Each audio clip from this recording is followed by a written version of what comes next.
Now, I am forewarning everybody before they see this movie. The song Sail Away by Enya will be stuck in your head after watching this movie. Here's Johnny. My mom always said life was like a box of chocolates. Expecto Patronum!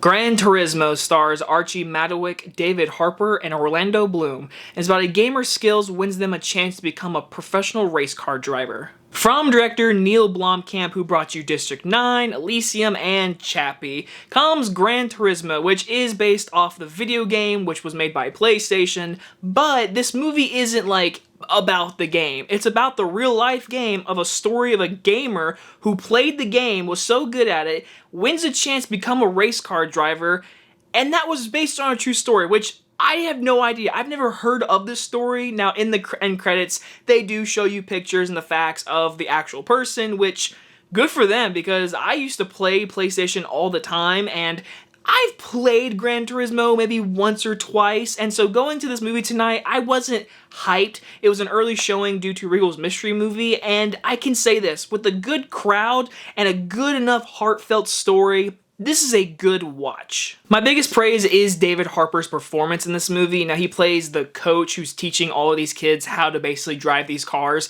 and once our main character becomes the solo, it's one-on-one teacher kind of acting, and he does a good job. David Harbour is a good actor, and in this movie, he does really good. I think he elevates the dialogue of this story to something better, and that was really good, and that's a big positive to his acting ability, because even though it is based on a true story, watching this movie, you've seen before the underdog who gets the one chance to get a golden ticket and go and do his thing, the thing he loves.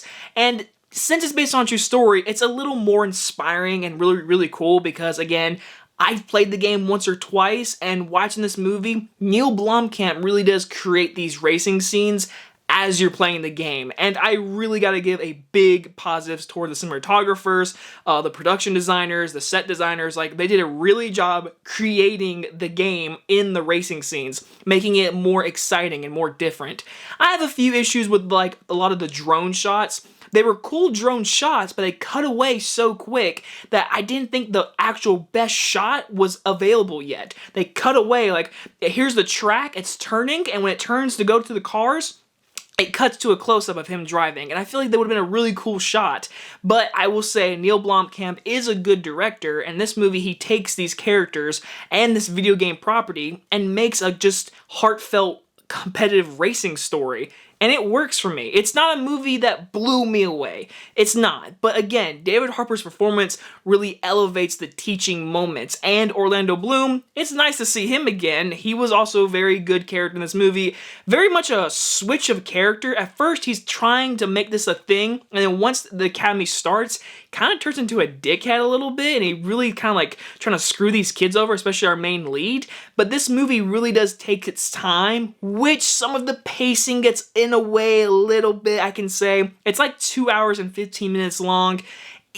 Towards the end, once a big dramatic climax happens, once that moment happens, the pacing gets a little clunky towards the end, but again, that first half of the teaching and getting him into this competition and his driver's license to race whatever, that stuff, it was at a good pace. I would also like to say the soundtrack of this movie is very good. Like I said, Sail Away is gonna get stuck in your head. I mean, they play like 3 or 2 Black Sabbath songs this movie, so my dad would love to watch those scenes, but there's one thing that I've been kind of holding off about, and I want to talk about it. It is our main lead actor. Now, I've only seen him in Midsummer. He plays that one little boyfriend character who was like barely even in the movie, but this is his first starring role, I believe. I have no idea. His name is Archie Madekwe. I'm sorry if I said that wrong. I'm gonna say this super nice. I think he is good in this movie, but it's very on-the-nose dialogue, and David Harbour takes this and elevates it. I don't believe our main star of this movie does. He's good in the role, but I think he wasn't great. There are many scenes in this movie that just found me very much just like, was there a better take or something like that?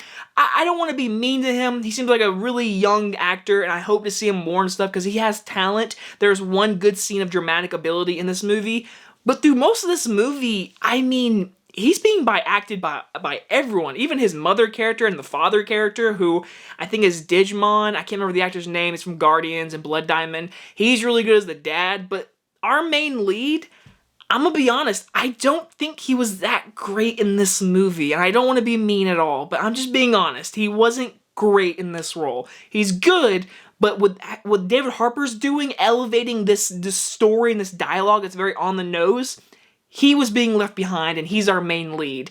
So that, to me, was probably like my biggest issue with this movie. But in the end, it's an easy watch. It's a little long. It's got your good heartfelt moments, got your competitive racing moments, has some really bad CGI in a few scenes as well. There's one scene where you see the car like in the game and it like disapparates whatever, and it doesn't look good. But again, in the end, I found the movie enjoyable and a good enough movie. I would say give it a watch, maybe on rental. I'm gonna give Gran Turismo a B.